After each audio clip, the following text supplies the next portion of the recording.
Noël s'en mêle. À présent, Mathieu, ce matin, c'est à vous que revient de clore cette page Catalogne. Vous souhaitez introduire un peu de technicité dans ce débat. En effet, Patrick, je vous entends disserter depuis tout à l'heure et je crois qu'il est temps qu'enfin quelqu'un de diplômé de Sciences Po prenne la parole afin d'apporter sur cette question complexe un éclairage plus savant. Car vos explications ont-elles été suffisamment claires? Julie, par exemple, a-t-elle compris quoi que ce soit? Non, elle a rien compris. Je vais donc récapitulo. Quiero recapitular. Qu'est pas ça? Eh bien, visiblement très inspiré par la stratégie de notre président Macron du un pas en avant, un pas en arrière, qui se rapproche d'ailleurs de l'ancestrale tradition du tango, le chef de l'exécutif catalan a présenté hier soir sa version de la politique du en même temps, al mismo tiempo. En même temps, il a signé une déclaration d'indépendance et en même temps, il l'a suspendu en appelant au dialogue. Pas envie de terminer en présent non plus le Carlito. Résultat, une situation très mitigée, une situation muy complicado, qu'on appelle en droit constitutionnel espagnol, prenons un peu de hauteur, un état de gros bordelos.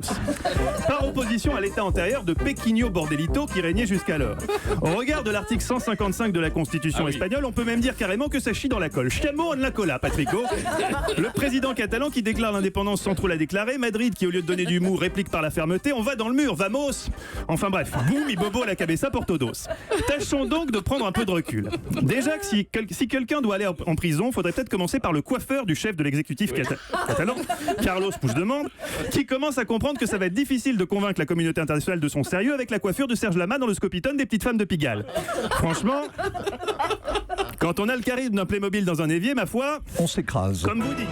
Excusez-moi Patrico, mais fut un temps où les révolutionnaires avaient quand même plus de gueule. Souvenons-nous du Tché ou encore de Dany le Rouge en 68, Dany El Royo, même si depuis son ralliement au macronisme c'est plutôt Dany le Rose Pastel, El Pastel Roso. Autre problème du leader catalan, son nom, véritablement imbitable. Même un hispanisant comme Patrick Cohen a renoncé à le prononcer correctement. Puigdemont, c'est comme ça qu'on dit? Push quelque chose. Push quelque chose, on s'en fout.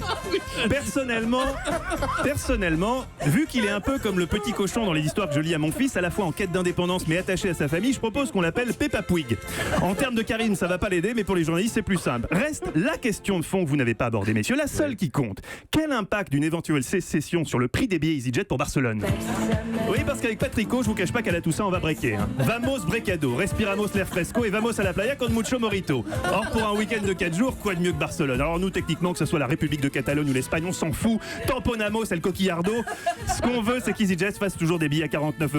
Voilà pour ce résumé exhaustif. Je réalise au regard noir de Danny Cohn-Bendit que j'imagine qu'on a oublié de dire du bien de Macron pour sa position très claire sur le dossier Peppa Puig, puisqu'en même temps, il dit ne pas pouvoir reconnaître l'indépendance, mais en même temps qu'il fallait entendre l'aspiration des Catalans. Vite, Vincent, un mot pour notre courageux président. Mission accomplie, présidente. Voilà. Autant dire que ça fait bien avancer le schmilblick. Mucho avanzado el schmilblico. Mathieu Noël, rendez-vous à midi, évidemment, comme chaque jour, sur Europe. C'était la chronique qu'il fallait entendre pour tout comprendre de la Catalogne ce matin. Europe.